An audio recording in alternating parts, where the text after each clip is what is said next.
जो सही हदीस से साबित है। अब उसके अलावा और कौन सी है, ये भी मैं इंशाल्लाह आप लोगों के सामने रखता हूं। वो ये है, असर से पहले 4 रकत और मगरिब से पहले भी 2 रकत अल्लाह के रसूल सल्लल्लाहु अलैहि वसल्लम कभी कभी पढ़ते थे। अबू दाऊद की रिवायत है। तो आप भी कभी कभी अगर असर से पहले 4 रकत सुन्नत पढ़े तो चलता, लेकिन जरूरी नहीं, ठीक है। और मगरिब की फर्ज से पहले भी अल्लाह के रसूल सल्लल्लाहु अलैहि वसल्लम 2 रकत सुन्नत पढ़ते थे कभी कभी। ये तो हम लोग कोई भी नहीं पढ़ते, ये मालूम ही नहीं है लोगों को मगरिब से पहले भी 2 रकत सुन्नत पढ़ना है, लेकिन पढ़ते थे अल्लाह के रसूल सल्लल्लाहु अलैहि वसल्लम कभी कभी। लेकिन जरूरी तो वो 12 रकतें हैं, याद रख लो, ठीक है। अब वो 12 सुन्नत भी, और जरूरी है ये भी याद रख लो, सुन्नत नमाजें जो होती है, अगर कभी आप अर्जेंट किसी काम में है, कहीं पर सफर में जाना है, कुछ तो भी है, तो आप सुन्नतों को छोड़ सकते, गुनाह नहीं है। लेकिन हमेशा छोड़ने की आदत बना लिए तो गुनाह है। हमेशा की आदत नहीं बनाना। कभी कभी कोई सुन्नत छोड़ दिए, कभी 2 रकात सुन्नत छोड़ दिए, कभी 4 रकात सुन्नत छोड़ दिए, गुनाह नहीं है। लेकिन हमेशा छोड़ेंगे तो गुनाह होगा। लेकिन पढ़ना जरूरी है, वो तो फर्ज तो किसी भी हालत में जरूरी है, फर्ज नमाजें नहीं छोड़ सकते। अब ये सब चीजें मालूम होने के बाद, हाँ, अगर कहीं पर जमात हो रही है, अगर कहीं पर जमात हो रही तो उस वक्त सुन्नत नहीं पढ़ सकते, जायज नहीं है। एक जगह जमात हो रही तो अलग कोई आके पहले सुन्नत में पढ़ ले तो बोले तो जायज नहीं है। जमात हो रही तो पहले जमात के साथ उसे फर्ज पढ़ना है, उसके बाद सुन्नतें पढ़ सकता। फजर की नमाज में भी अगर जमात हो रही तो आए तो पहले सुन्नत नहीं पढ़ना, जाके पहले फर्ज पढ़ लेना, फिर जमात होने के बाद में भी सुन्नत पढ़ सकते हैं। फिर इसी तरह नमाज खड़े भी पढ़ सकते, बैठे भी पढ़ सकते, लेट कर भी पढ़ सकते, मजबूरी के हिसाब से। सही बुखारी की रिवायत के मुताबिक आप कुर्सी पे बैठ के पढ़ सकते, टेबल पे पढ़ सकते, आपको खड़े होना नहीं आता। लेकिन ये मसला भी याद रखो कि हमारे पास क्या समझते हैं, नफिल नमाजें पूरे बैठ के पढ़ना, फर्ज नमाजें पूरे ठहर के पढ़ना बोल के बोलते, बिल्कुल गलत मसला है, बिल्कुल गलत। हर नमाज ठहर के पढ़ना है, हर नमाज ठहर के पढ़ना है, औरत हो या मर्द हो, खड़े होकर ही नमाज पढ़ना, फर्ज हो, सुन्नत हो, नफिल हो, खड़े होकर ही पढ़ना है। लेकिन मजबूरी है, आपके घुटनों में दर्द है, कमर में दर्द है, उठने बैठने में मुश्किल है तो कुर्सी पे बैठो। नहीं, कुर्सी पे नहीं बैठ सकते, नीचे बैठना आसान है तो नीचे बैठ के नमाज पढ़ो। बैठना भी मुश्किल है, बेड पे लेटे हुए हॉस्पिटल में शरीक है तो बेड पे ही लेटे लेटे नमाज पढ़ सकते हैं, ठीक है। अब उसके बाद क्या है, जुमा के भी कुछ मसाइल मैं आप लोगों के सामने रखना चाहता हूं। वो ये है, जुमा की नमाज किसके ऊपर वाजिब है। अल्लाह के रसूल सल्लल्लाहु अलैहि वसल्लम ने फरमाया, हर मुसलमान पर वाजिब है कि वो मुसलमानों के साथ जुमा अदा करे, सिवाय 4 किस्म के लोगों के। वो 4 कौन? एक गुलाम, दूसरी औरत, तीसरा बच्चा, चौथा मरीज। इन 4 को इजाजत है, यानी उनके ऊपर वाजिब नहीं है जुमा की नमाज। ये हाकिम की रिवायत है। तो जुमा, बहुत सारे औरतों को यह मसला मालूम ही नहीं है, इसलिए क्या करते, जुम्मा है आज जरूर नमाज पढ़ना बोल के खाली जुमा की जुमा नमाज पढ़ लेती है, औरतें भी और मर्द भी खाली जुमा की जुमा पढ़ लेता। लेकिन ऐसा नहीं है मसला। मसला क्या है, जुमा की नमाज औरत के लिए नहीं है, लेकिन इजाजत है, आप चाहे तो पढ़ सकते हैं। लेकिन पढ़ना भी है तो कहां पढ़ सकते हैं, घर में नहीं पढ़ सकते आप। जुमा की नमाज पढ़ना है तो मस्जिद में जाना होगा, खुतबा देंगे, खुतबा सुनेंगे इमाम के साथ। आप जुमा में जितने भी लोग शारीक हुए उनके साथ जाके मस्जिद में बैठ के नमाज जुमा की अदा करेंगे। लेकिन आपके पास फैसिलिटी नहीं है, आप नहीं जा सकते, तो आपके ऊपर जुमा की नमाज फर्ज नहीं है, वाजिब नहीं है। आप घर में पढ़ेंगे तो सिर्फ औरतें जुहर की 4 रकात पढ़ लेंगी, जुमा की नमाज नहीं है औरत के ऊपर, ठीक है। अब ये बात याद रख लेने के बाद क्या है, जुमा की नमाज औरत के लिए नहीं है। तो जुमा की नमाज है कितनी रकात? वो 2 रकात है।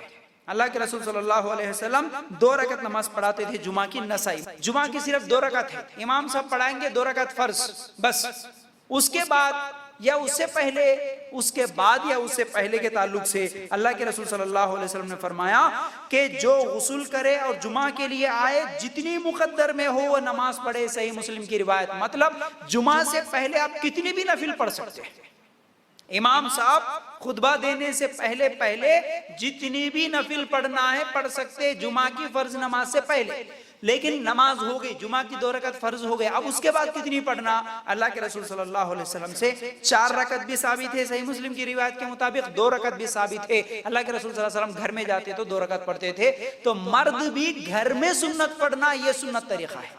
अल्लाह के रसूल सल्लल्लाहु अलैहि वसल्लम सुन्नत नमाजें घर में पढ़ते थे। तो जुमा के बाद 2 रकत भी पढ़ सकते, 4 रकत भी पढ़ सकते। जुमा से पहले 2 रकत भी पढ़ सकते, ज्यादा भी पढ़ सकते, लेकिन जुमा की सिर्फ 2 रकत फर्ज है। तो आप ये मत कोशिश करना, बहुत सारे औरतें क्या समझते, ये जुमा की 2 रकत और जोहर की 12 रकत बोल के पूरे 14 रकत पढ़ते। बिल्कुल गलत मसला है, समझ रहे? ऐसा नहीं है। घर में है तो औरतें सिर्फ जोहर की नमाज पढ़ लेंगी। अच्छा, उसके बाद क्या करना है? उसके बाद आगे अगर बात को हम बढ़ाएं तो खसर के ताल्लुक से भी 1-2 मसले आप लोगों के सामने रखना चाहता हूं। वो ये है, खसर नमाज किसको बोलते हैं? अगर आप सफर में हैं, आप सफर में हैं तो 4 रकत वाली नमाज को 2 रकत करके आप पढ़ सकते हैं, इसको खसर बोलते हैं, आधी नमाज। ठीक है, इसके ताल्लुक से अल्लाह ताला खुद सूरह निसा की आयत नंबर 101 दलील है। अल्लाह ताला फरमाते हैं, जब तुम सफर पर जा रहे हो तो तुम पर नमाजों की खसर करने में कोई गुनाह नहीं है। नमाजों की खसर करने में, सफर पे जा रहे आप तो क्या करेंगे? जोहर की 4 रकत की जगह 2 रकत पढ़ ले सकते। ठीक है, असर की 4 रकत की जगह 2 रकत पढ़ ले सकते। ठीक है, उसके अलावा अब मैं चंद खसर और उसके साथ साथ नमाजों को मिलाने के ताल्लुक से भी कुछ बातें रखना चाहता हूं। वो ये है, देखो हमारा दीन कितना आसान है। नमाजों को मिलाने के ताल्लुक से, आप सफर पे जा रहे हैं, क्या करेंगे? जोहर का वक्त हुआ, आप जोहर के बाद निकल रहे तो क्या करेंगे? जोहर और असर 2 एक साथ मिला के नमाज घर में पढ़ लेंगे। जोहर की 4 रकत फर्ज, असर की 4 रकत फर्ज, 2 एक साथ अभी पढ़ लेंगे और सफर पे जाएंगे। जायज है, जरूरी नहीं, जायज है। कब जायज है? आपको ये डर हो कि अगर रास्ते में असर की नमाज फौत हो जाती, आप जहां पर जा रहे वहां पर गए तक मगरिब की नमाज शुरू होती बोले, तो आप क्या करेंगे? पहले ही जोहर और असर पढ़ के जा सकते। अगर ऐसा नहीं, आप क्या करें? जोहर का वक्त शुरू होने से पहले निकले, मतलब 10 बजे निकले, समझो 11 बजे निकले, जोहर का वक्त भी शुरू नहीं हुआ, आप क्या करेंगे? आप जब आप मंजिल पर पहुंचे, असर का वक्त भी हो गया, तो आप क्या करेंगे? जोहर और असर की नमाज मिला के एक साथ पढ़ सकते। कब? असर का वक्त शुरू होने के बाद। और भी एक मसला मैं आपको बताता हूं, देखिए और कितना आसान है। मिसाल के तौर पर आप ट्रेन में जा रहे हैं, आप ट्रेन में जा रहे हैं, आप सुबह 10 बजे बैठे, लंबा सफर करना है आपको। कब? रात के 12 बजते नहीं मालूम, 1 बजता नहीं मालूम आपको, आप पूरा सफर में ट्रेन में ही आपका सफर है। तो आप क्या करें? आप क्या करेंगे उस वक्त? एक तो नमाज सफर में आधी भी पढ़ सकते और जमा के भी पढ़ सकते, ये दोनों जायज है। तो आप क्या करेंगे? जोहर का वक्त शुरू हुआ, ट्रेन में नमाज नहीं पढ़े, असर का वक्त शुरू हुआ, नमाज नहीं पढ़े, मगरिब का वक्त शुरू होने में आधा घंटा या 1 घंटा और टाइम है। कब? मगरिब का वक्त शुरू होने में 1 घंटा टाइम है बोले, तो अभी कौन सा वक्त चल रहा? असर का वक्त चल रहा। आप गए, वुजू बना लिए, अब जोहर की 2 रकात पढ़ लिए, असर की 2 रकात पढ़ लिए, 1 घंटे में मगरिब का वक्त शुरू हुआ, वुजू नहीं टूटा, फौरन शुरू होते ही मगरिब की 3 रकात पढ़े, ईशा की 2 रकात पढ़ लिए, एक साथ पूरी 4 नमाजें 1 घंटे में, आधा घंटे में। कितना आसान है हमारा दिन। अल्लाह के रसूल सल्लल्लाहु अलैहि वसल्लम सफर में इस तरह पढ़ते थे। तो आप जमा करेंगी नमाजें कब? कौन सी? जोहर असर एक साथ जमा कर सकते, मगरिब ईशा ये 2 नमाजें एक साथ जमा कर सकते, लेकिन 4 नमाजें एक साथ जमा नहीं कर सकते, 3 नमाजें एक साथ जमा नहीं कर सकते। जमा करने के 2 ही नमाजें हैं, जोहर असर एक साथ, मगरिब ईशा एक साथ। अब ये 2 नमाजों को भी अव्वल वक्त में पढ़ सकते या आखिरी वक्त में पढ़ सकते। अब हम क्या करते? नियत बोले तो हमारे को जो बचपन से सीखा है वो क्या है? अगर अब हम जोहर की नमाज पढ़ लिए तो क्या नियत करें? मैं जोहर की 4 रकात फर्ज नमाज पढ़ने की नियत करता हूं या करती हूं, वास्ते अल्लाह के, मुंह मेरा काबे शरीफ के, अल्लाहु अकबर। अगर इमाम के साथ पढ़ने वाले हैं तो क्या बोलते, पीछे इस इमाम के बोल के अल्लाहु अकबर बोल के ये सब नियत के अल्फाज बोल के नमाज शुरू करते, ऐसा नियत करते। लेकिन ये बिल्कुल गलत है। क्यों गलत, क्यों बिदअत, वो अब मैं समझा रहा हूं, सुनो। अब इतने लोग जो कर रहे हैं ना, ऐसा ही कर रहे हैं। मैं समझता हूँ 80% मुसलमान शायद ऐसे ही नमाज में नियत कर रहे हैं। नमाज शुरू होती है बिदअत से, गलती से शुरू कर रहे हैं। क्यों कर रहे हैं, सुनो। अल्लाह के रसूल सल्लल्लाहु अलैहि वसल्लम को कौन सी जुबान आती थी, बात करते थे कौन सी जुबान में, अरबी में, माशाअल्लाह। तो नमाज का तरीका अल्लाह के रसूल सल्लल्लाहु अलैहि वसल्लम जब सिखाते होंगे कौन सी जुबान में सिखाए? अल्लाह के रसूल सल्लल्लाहु अलैहि वसल्लम को उर्दू आती थी, नहीं आती थी। अब हम जब अल्लाहु अकबर बोलते, ये अल्लाहु अकबर अरबी है या उर्दू है? उसके बाद सुबहानक अल्लाहुम्मा व बिहम्दिका पढ़ते, अरबी है उर्दू है? अल्हम्दुलिल्लाहि रब्बिल आलमीन, इन्ना आतैना, सुबहान रब्बियल अज़ीम, सुबहान रब्बियल आला, अत्तहियातु, अल्लाहुम्मा सल्ली अला, अल्लाहुम्मा इन्नी ज़लमतु, अस्सलामु अलैकुम व रहमतुल्लाह, ये पूरी अरबी है। क्योंकि अल्लाह के रसूल सल्लल्लाहु अलैहि वसल्लम अरबी जुबान वाले थे, उर्दू नहीं आती थी। तो फिर मैं 4 रकात नमाज पढ़ता हूँ वास्ते अल्लाह के मुंह मेरा काबे शरीफ की, ये उर्दू कौन लेके आए? नबी को तो नहीं आती थी ना, हमारे नबी को तो उर्दू जुबान नहीं आती ना, तो उर्दू में ये नियत कहां से आई फिर? अब ये सही है? जब नबी नमाज का तरीका सिखाए, आप मेरे को जवाब देना, या नहीं तो मैं समझूंगा आपको समझ में नहीं आ रहा। हमारे नबी नमाज का तरीका सिखाए तो अरबी में सिखाए ना, तो फिर नमाज पूरी अल्लाहु अकबर से सलाम फेरने तक अरबी में हो रही, लेकिन उससे पहले जो उर्दू के अल्फाज आए ये नबी बोले नहीं बोले। तो जो नबी नहीं बोले वो दीन बन सकता, वो नमाज बन सकती नहीं। तो ये अल्फाज गलत है, ये made in India, made in Pakistan की नियत है। तो इतने दिनों से जो लोग कर रहे हैं, गलत हुआ कि नहीं हुआ? खाली अकल से भी हम सोचे तो गलत कर रहे कि नहीं कर रहे? इतने लोग हो के तो क्या है? आप सुनो, आप गौर से सुनेंगे तो बात समझ में आती है। आप उधर इधर चलेंगे फिरेंगे बातें करेंगे, समझ में नहीं आती बात। गौर से सुनना। आपको नमाज बता रहा हूं मैं, जिंदगी भर नमाज पढ़ के गए, क़यामत के दिन अल्लाह ताला अगर रद्द कर दिया, नहीं हुई तेरी नमाज कबूल, बोले तो क्या करेंगे हम? कुछ भी नहीं कर सकते। इसलिए सुनो, कितनी बड़ी गलती हो रही। तो उर्दू के अल्फाज नहीं है, अच्छा ठीक है, उर्दू के नहीं है तो अरबी में है क्या? अरबी में भी नहीं है। कौन सी भी हदीस में ये अल्फाज ही नहीं है कि मैं नमाज पढ़ता हूं मुंह मेरे काबे शरीफ के वास्ते अल्लाह के पूरे अल्फाज, कौन सी भी हदीस में नहीं है। नमाज अल्लाह के रसूल सल्लल्लाहु अलैहि वसल्लम शुरू करते थे कैसे? अल्लाहु अकबर से। कहां से नमाज शुरू होती बोलो? अल्लाहु अकबर से। अच्छा, फिर नियत नहीं करना कि, अब बहुत सारे लोग सवाल, अरे नियत नहीं करे तो नहीं होती ना भाई नमाज, नियत ही नहीं कर रहे तुम, नियत कैसे करना? फिर तुम अरबी में तो बताओ ना, फिर नियत कैसे करना? भाई नियत करने का नाम है, पढ़ने का नाम नहीं होता। सोचो आप थोड़ी देर के लिए, नियत करना है ना, नियत पढ़ना है। नियत के बगैर नमाज नहीं होती। अमलों का दारोमदार नियतों पर है, तो नियत करो ना।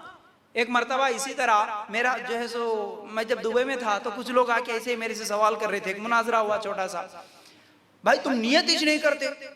अचानक मेरे दिल में एक मिसाल आ गया, समझ में आ गई बात, अल्लाह ताला डाल दिया। फौरन बोला, भाई करने में और पढ़ने में फर्क है कि नहीं? बोलो। बोला तो कैसा? देखो, एक बच्चा अगर किताब लेके RUNNING रनिंग रनिंग रनिंग पढ़ रहा, इसको पढ़ना बोलते, करना बोलते? पढ़ना बोलते। और एक बच्चा है जो मैदान में भाग रहा, उसको क्या बोलते? करना बोलते। ये बच्चा रनिंग कर रहा, ये बच्चा रनिंग पढ़ रहा। पढ़ने में करने में फर्क है। तो नियत हम 4 रकात वास्ते मुंह मेरा काबे शरीफ के अल्लाह अकबर, ये क्या कर रहे? पढ़ रहे। असल करना क्या है? करना दिल में है, करना दिल में होता है। कैसे? इसको एक और मिसाल से समझो।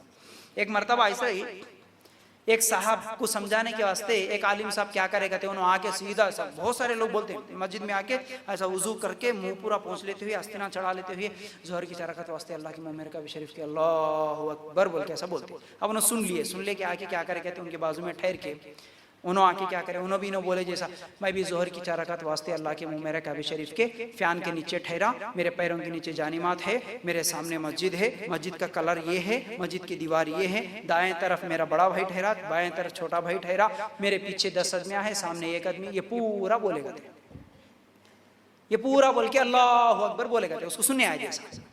हाँ उन्होंने, अरे क्या भाई तुम क्या बोल दिए, ऊपर फैन है, नीचे जानिमात है, बाएं जानिब 10 आदमियां है, दाएं जानिब 20 आदमियां है, ये पूरा कहीं को बोले? बोले कि हाँ तुम भी बोले ना उर्दू में। तो नहीं तुम बोले सो कहाँ है, तो तुम बोले सो कहाँ है बताओ फिर।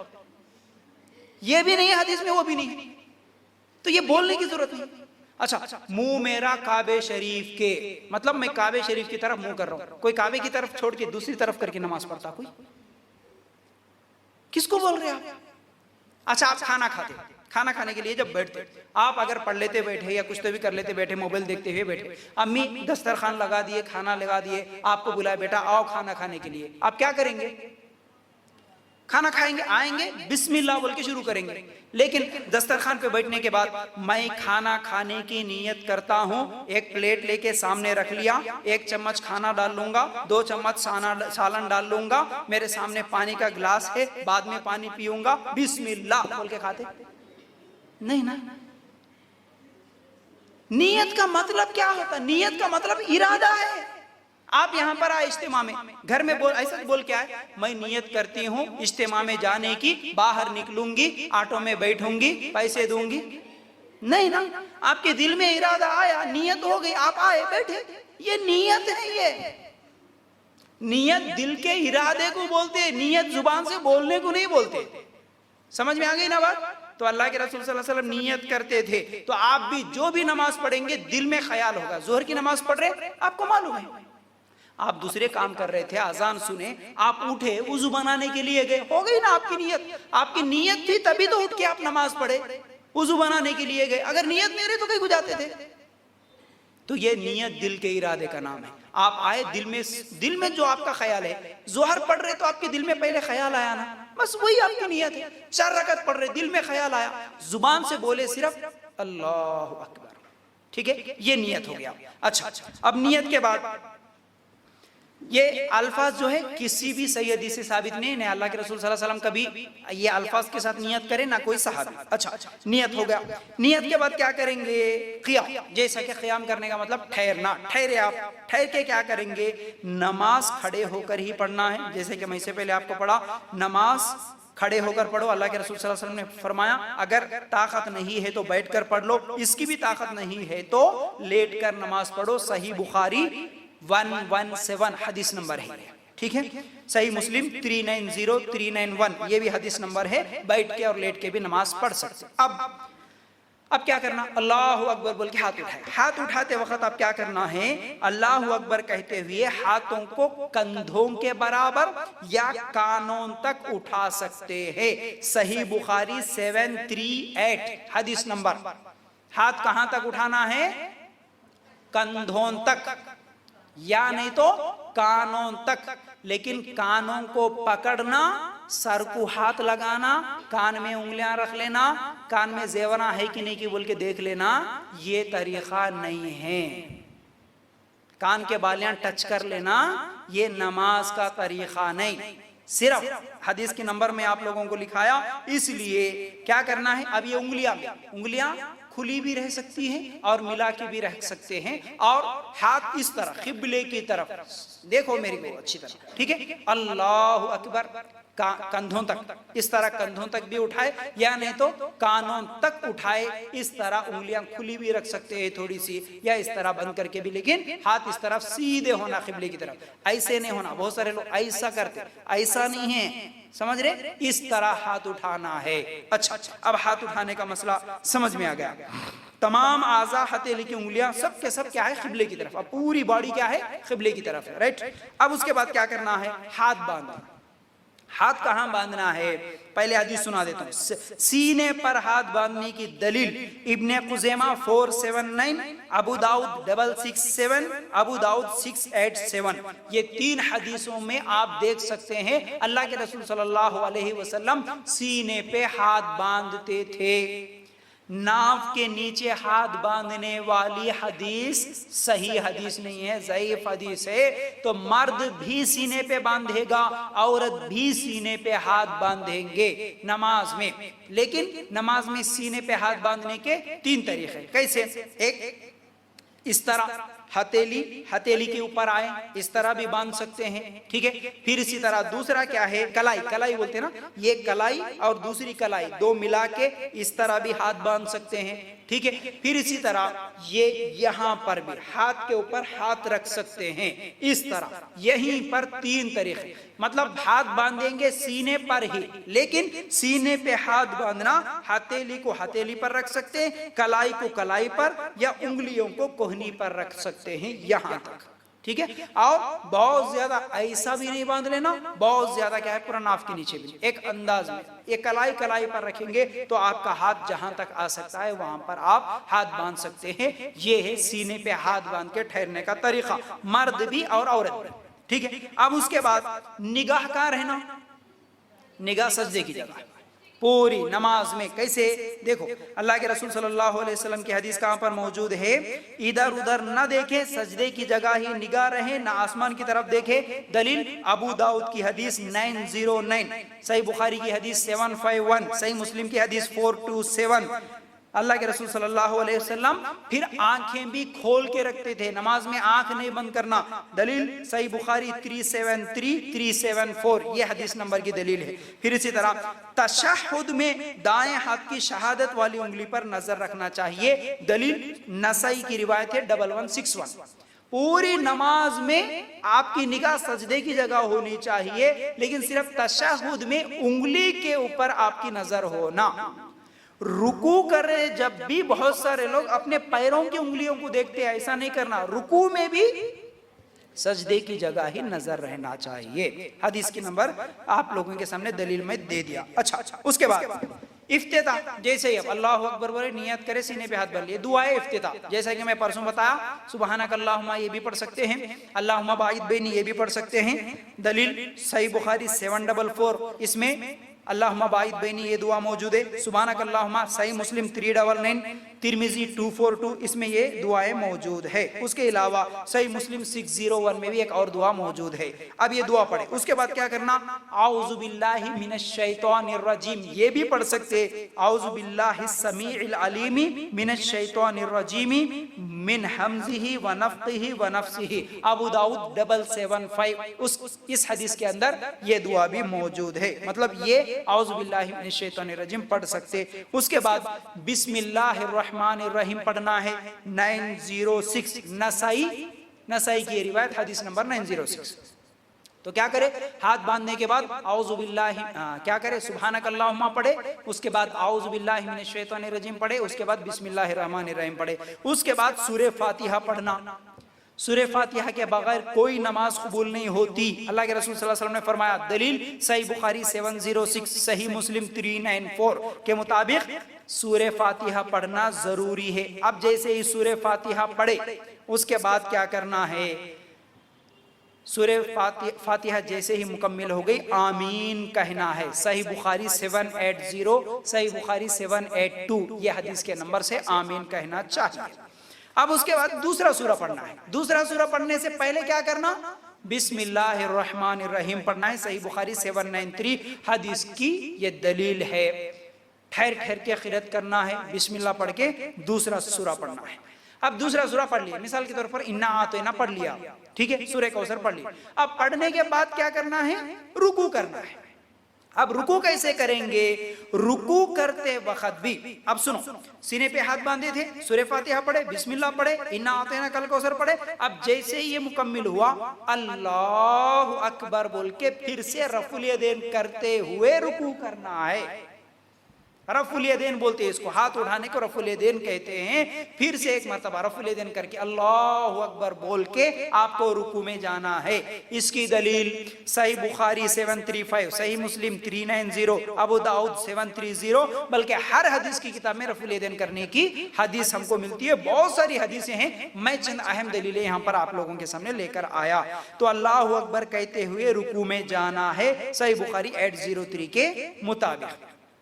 अब क्या करना, हथेलियां घुटनों पर रखकर मजबूती से पकड़ना है, घुटनों को मजबूती से पकड़ना है, हाथ कमर सीधी रखना, कमर बिल्कुल सीधी रहना, सर भी सीधा रहना, ठीक है। फिर उसके अलावा क्या है, उंगलियां खोलना, घुटनों पे जब रहते ना, घुटनों पे हाथ ऐसे नहीं रखना, घुटनों पे हाथ रखेंगे, उंगलियां खोल के घुटने को मजबूती से पकड़ के रखना है, निगाह सजदे की जगह रखना है। ये रुकू करने का सही तरीका है, तिरमिजी 260, यह हदीस की नंबर दलील है। अब यहाँ पर रुक के आप लोगों के सामने एक बात मैं समझाना चाहता हूँ, ये है अक्सर लोग जो रफुल यदैन नहीं करना बोल के बोलते ना, असल में रफुल यदैन अल्लाह के रसूल सल्लल्लाहु अलैहि वसल्लम पहले करे थे थोड़े दिन। क्यों करे बोले तो मक्के के मुशरिक बगलों में बुत लेके आते थे, इसलिए रफुल यदैन करे बोल के बोलते, सुने होंगे ना, उनके बगलों से बुतों को गिराना बोल के अल्लाह के रसूल सल्लल्लाहु अलैहि वसल्लम ऐसा करते थे। ये अकली दलील भी नहीं हो सकती है, अगर सोचे अकल में भी नहीं आती। अरे भाई, पूरे बुतों को खत्म करने निकालने के वास्ते तो अल्लाह के रसूल सल्लल्लाहु अलैहि वसल्लम इस्लाम की दावत दिए, तौहीद की दावत दिए। जो बुतों का इनकार करके कलमा पढ़ता वही इस्लाम में दाखिल होता था। तो नमाज में मुसलमान आता था कि मुशरिक आके नमाज पढ़ता था? जो मुसलमान हुआ वही नमाज पढ़ता था ना, वो पहले ही बुतों का इनकार करके बुतों की पूजा छोड़ के आता था नमाज के लिए, तो उसको बुता छुपा के लाने की क्या जरूरत थी, पहली चीज। दूसरी चीज ये है, अगर बुतों को वो बगलों में छुपा कर भी लेकर आए तो उसको रुकू के वक्त अल्लाह अकबर बोले जब गिराने की क्या जरूरत है? नमाज शुरू करे जब उन्हें अल्लाह अकबर बोलाना, जब गिर जाते ना, फिर अलग से उठाने की क्या जरूरत है? ये बिल्कुल बेबुनियाद बातें हैं, ठीक है। अल्लाह के रसूल सल्लल्लाहु अलैहि वसल्लम की ये नमाज का सही तरीका, रुकू जाते वक्त भी और रुकू से उठते वक्त भी अल्लाह के रसूल सल्लल्लाहु अलैहि वसल्लम रफुल यदैन करते थे, अल्लाह अकबर बोल के हाथ उठाते थे। अब रुकू में गए, रुकू में क्या करें, सुबहान रब्बियल अजीम हमको पढ़ना है, जो कि सही मुस्लिम 776 ये हदीस नंबर है। और दूसरी दुआ में पढ़ सकते सही मुस्लिम 480 और 484, इस तरह बहुत सारी दुआएं रुकू के अंदर भी पढ़ने की आपको मिलती है। सुबहान रब्बियल अजीम, सुबहान रब्बियल अजीम 3 मरतबा पढ़ो, 5 मरतबा पढ़ो, आपकी मर्जी, ठीक है। रुकू से सर उठाते वक्त समी अल्लाहु लिमन हमीदा, सही बुखारी 735, यह हदीस की दलील है। अब उसके बाद कौमा बोलते हैं, इसको क्या है, अल्लाह समी अल्लाहु लिमन हमीदा बोल के रुक के पीछे अगर मुक्तदी हो तो वो भी, और पढ़ाने वाला भी क्या बोले, रब्बना वलकल हम्द हम्दन कसीरन तय्यिबन मुबारकन फी, सही बुखारी 799। इस हदीस के मुताबिक ये दुआ पढ़ेंगे, थोड़ी देर ठहरेंगे, रुकू करके रुकू से उठे तो थोड़ी देर ठहरना है, साथ ही सजदे में जाना नहीं है, ठीक है, थोड़ी देर ठहरना है। अब उसके बाद अल्लाहु अकबर कहते हुए सजदे में जाएंगे, सही बुखारी 803 हदीस के मुताबिक। फिर उसके बाद सजदे में जाने का तरीका क्या होगा, पहले जमीन पर घुटना रखें या हाथ रखें, हाथ रखना है। सही हदीस के मुताबिक अल्लाह के रसूल सल्लल्लाहु अलैहि वसल्लम ने क्या फरमाया कि सबसे पहले जमीन पर हाथ रखना है, फिर घुटना रखना है। अबू दाऊद 840 यह हदीस की दलील है। सजदे में जाते वक्त पहले हाथ रखना जमीन पे, 7 आज़ा पर सजदा करना है, सही बुखारी 812, सही मुस्लिम 490 यह हदीस के मुताबिक 7 आज़ा क्या है, 2 पैरों की उंगलियां और 2 घुटने, 2 हाथ, 6 हो गए ना। अब सजदा, ये पेशानी और नाक एक आज़ा में शुमार होते, पूरे 7 आज़ा पर हमको सजदा करना है। तो आप दोनों हाथों को कंधों या कानों के बराबर रखना सजदे की हालत में। अबू दाऊद 734 726 के मुताबिक हाथ कहाँ रखना सजदे में, दोनों कानों के बराबर या दोनों कंधों के बराबर हाथ रखना है। हाथों की उंगलियों को नॉर्मल रखना, बिल्कुल पकड़ के भी नहीं रखना, पूरे छोड़ के भी नहीं रखना, सजदे में नॉर्मल इस तरह रखना है सजदे में, ठीक है। फिर उसके बाद मिलाकर भी रख सकते, पूरे उंगलियां इस तरह मिलाकर भी सजदे में रख सकते हैं।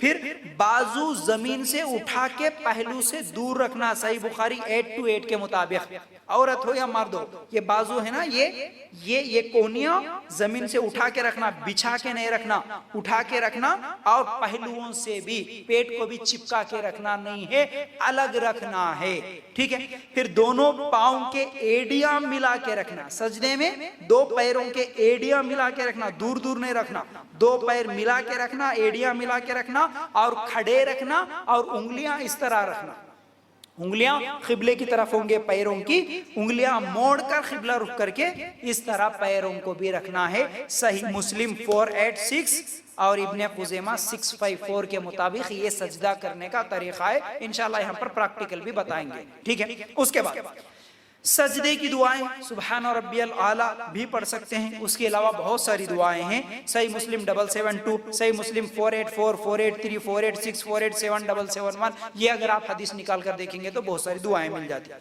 अब उसके बाद क्या है, एक सजदा हो गया, सुबहान रब्बियल आला पढ़े, उसके बाद अल्लाहु अकबर कहते हुए आप बैठ जाएंगे। अल्लाहु अकबर कहते हुए सर उठाएंगे, इत्मीनान से बैठेंगे। सही बुखारी 800, सही मुस्लिम 476 के मुताबिक। अब सजदे के बाद जो बैठेंगे तो कैसा बैठेंगे, दायां पांव खड़ा करे, बायां बिछाए और इस पर बैठे। अबू दाऊद 730 के मुताबिक सजदे के बाद जब बैठेंगे ना, एक पैर बायां पैर बिछाएंगे, दायां पैर खड़ा करके रखेंगे और दोनों पैरों को खड़ा करके बैठना भी जायज है। सही मुस्लिम 536 के मुताबिक। फिर इसी तरह अब बैठने के बाद क्या पढ़ेंगे, रब्बिगफिरली रब्बिगफिरली रब्बिगफिरली। 2 सजदों के दरमियान 3 मरतबा पढ़ेंगे, अबू दाऊद 874 के मुताबिक। अब उसके बाद फिर दूसरा सजदा करेंगे पहले सजदे की तरह, अबू दाऊद 730 के मुताबिक। अब 2 सजदे होने के बाद अगर दूसरी रकत के लिए उठना है तो क्या करेंगे, फौरन दूसरे सजदे से नहीं उठेंगे। अब क्या करेंगे, दूसरे सजदे से जैसे ही सर उठाए पहले बैठना है, खड़े होने से पहले बैठना है। इसे जलसाए इस्तिराहत कहते हैं। दूसरे और चौथे रकत के लिए खड़े होने से पहले सीधे होकर बैठ जाएं, फिर जमीन पे हाथ रखकर अगली रकत के लिए खड़े होना। सही बुखारी 824 के मुताबिक।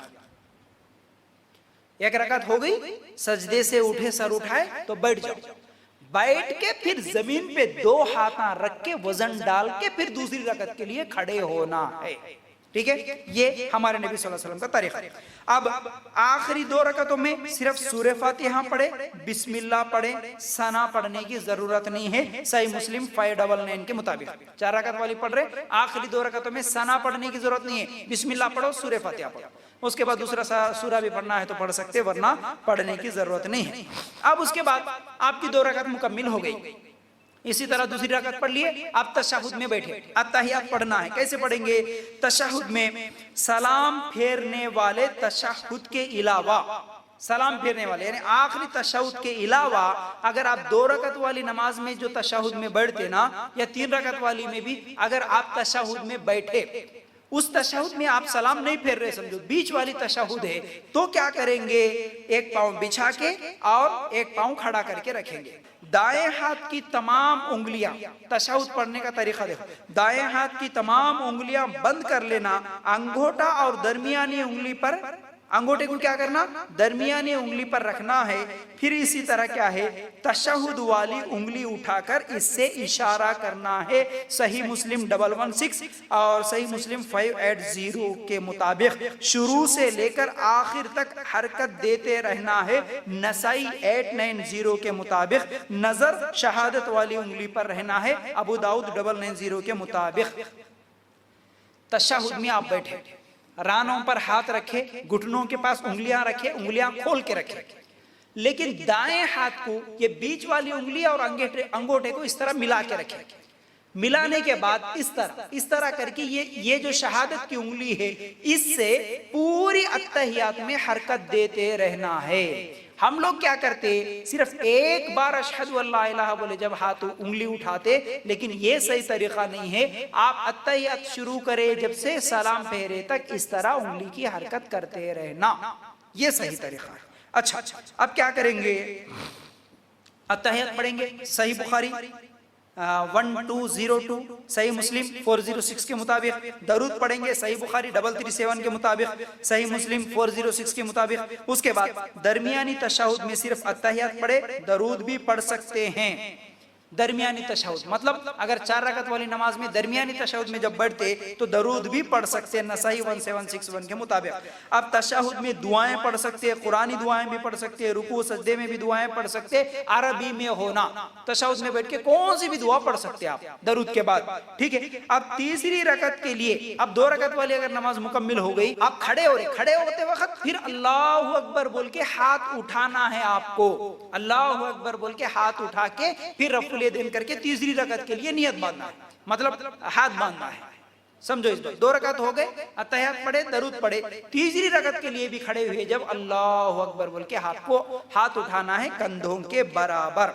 अच्छा, अब इस तरह ये क्या है, सही बुखारी 739 हदीस के मुताबिक रफुल यदैन कर लिए। करने के बाद अब आखिरी तशहुद का तरीका मैं बता रहा हूं। जब आखिरी तशहुद में जो सलाम फेरने वाला तशहुद होता है उसमें जब बैठेंगे तो क्या करेंगे, दायां पांव खड़ा करें, बाएं पांव को दाएं पिंडली के नीचे से बाहर निकालकर जमीन पर बैठना है, सही बुखारी 828 के मुताबिक।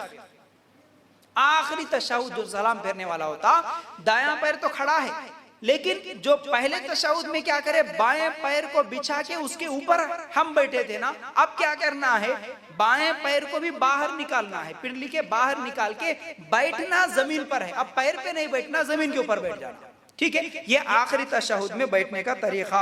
दायां पांव बिछा कर रखना भी जायज है, ठीक है। ये सही मुस्लिम 579 के मुताबिक। फिर इसी तरह वो जो दुआएं पढ़ते हैं उनमें से अल्लाहुम्मा इन्नी ज़लमतु भी एक है, सही बुखारी 834 के मुताबिक। अब ये हो गया पूरी नमाज। अब आखिरी में आपको सलाम फेरना है, अस्सलामु अलैकुम व रहमतुल्लाह।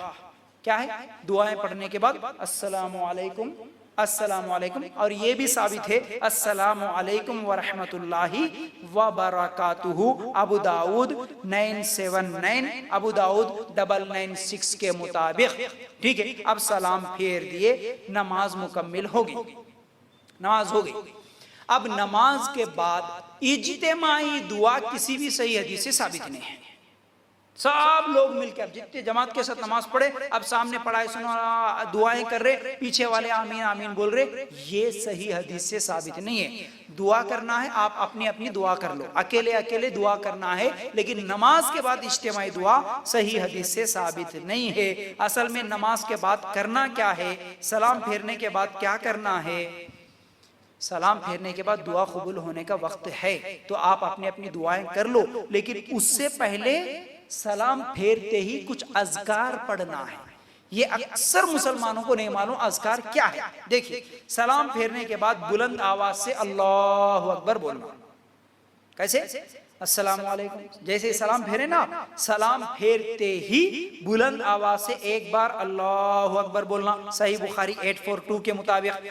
फिर 3 मरतबा अस्तगफिरुल्लाह अस्तगफिरुल्लाह अस्तगफिरुल्लाह बोलना है, सही मुस्लिम 591 के मुताबिक। फिर उसके बाद अल्लाहुम्मा अंतस्सलाम व मिनकस्सलाम तबारकता या ज़ल जलाली वल इकराम, ये पढ़ना है, सही मुस्लिम 591 के मुताबिक।